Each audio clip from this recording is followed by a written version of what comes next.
97.9, 105.5, KISS FM. I am Listen, It's Liz, and we are thinking pink all month long with Fred F. Collis and Sons right here on KISS FM. And I am so honored with the breast cancer survivor we have in studio right now, Missy Clary. Good morning. How are you? Good. How are you? Doing so good. Happy to have you in studio and to be talking about this very important topic for Breast Cancer Awareness Month. And let's get right into it. When did your journey start with this? I was diagnosed on April 15th, 2016, at 38 years old. They told me if I hadn't found it on my own, probably would have been gone by 40. Wow, really? And you found it on your own? I did. And so you were just doing one of the monthly just like, how did you have I would love to say that I was. Oh, okay. Because I totally promote that you should every month. No, I had a slight discomfort, like a pain, and I went up to touch it and noticed a small lump that I had never seen or felt before. Right. So I brought it to my practitioner, and that's when it came to be, huh? And like it's funny you say like, oh, now I preach it, that you should be, after each month, checking yourself and also going in, scheduling your regular mammograms, right? Yes, and you don't have to wait until you're 40. If you feel any type of way about it, you should encourage your practitioner to let you have them early. You have to be your best advocate. 100%. And so after you got the diagnosis, what happened next? So the diagnosis in 2016, it was my son's senior year of high school. So I kind of took a week or two to try to really decide what I was going to do. Yeah. I ended up having surgery 2 weeks before his graduation. I had a double mastectomy with a tram flap reconstruction. So they did a 12-hour surgery where they recreated from my stomach. Really? Yes. 6 to 8 week recovery from the surgery itself. Yeah. After that, in July, I started 16 rounds of chemo. Wow. Okay. So yeah, that's like, and that was at the end of the senior year at that point. So you're getting ready for the next. Yeah. So for you, like going through that and experiencing that during that time frame, it's a lot of emotions, I'm sure. Yes. And I guess so. The support system for you must have been huge, right? Incredible. Yeah. Yes. So explain like what they did to kind of help you get through that. So my husband and my sister were with me the day that I was told that it was cancer. In fact, I had the doctor tell them because I couldn't say it myself. Yeah. They never left my side. They had a rule that everything was a circle that went outward. I was the center of the circle, and I could say or do whatever I wanted to whoever I wanted, but nothing could come back on me. Yeah. And then they were the next level of the circle. So they could do that to anybody else, but not to me.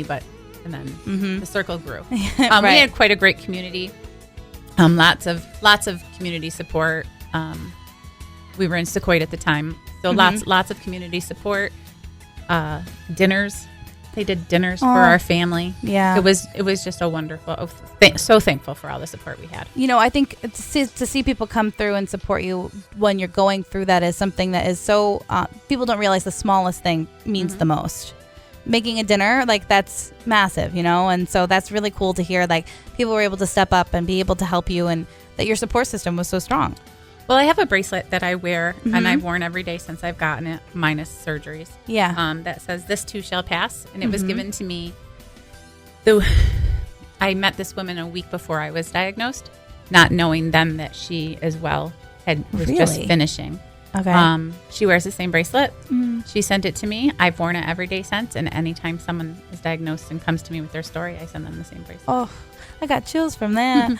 Wow. And I think I've heard this before too, like the support from other survivors, hearing them and being able to talk to someone who's going through it. Because obviously, you have your support system at home, but like talking to somebody who's actually been through it is different. It is different. Yeah. It is different. And I like to be that person for people. It is very different. It's truly, they say a sisterhood. It's not one you want to be part of, but once you are, you're forever grateful. Yeah, right. That's like a huge thing. And even just like listening to the four of you today talk, like it's what you can all relate to and just like having the open discussion, which is why we love Think Pink. It's about talking about it and making it more relatable. So if people feel like they're alone, they're not alone. Yeah. So if your biggest advice when it comes to Breast Cancer Awareness Month, like where would you go with it? Obviously, do your self exams. Right. do your mammograms, be your biggest advocate. For younger ladies contemplating birth control, my advice would be to really look into the long-term side effects. Right. I think it's never been proven that that's what caused mine. But it's in the back of your head. Yeah, in the back of my head, it's always there. Yeah.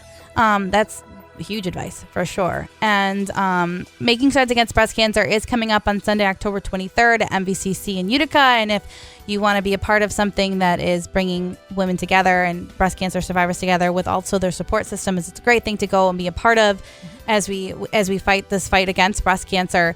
And I just want to say thank you for even wanting to come through and be a part of this. Oh, well, thank you for having me. Because telling your story is so huge. And just if one person listening and goes, oh, maybe I should call. Maybe I should be checking in on myself, taking care of myself.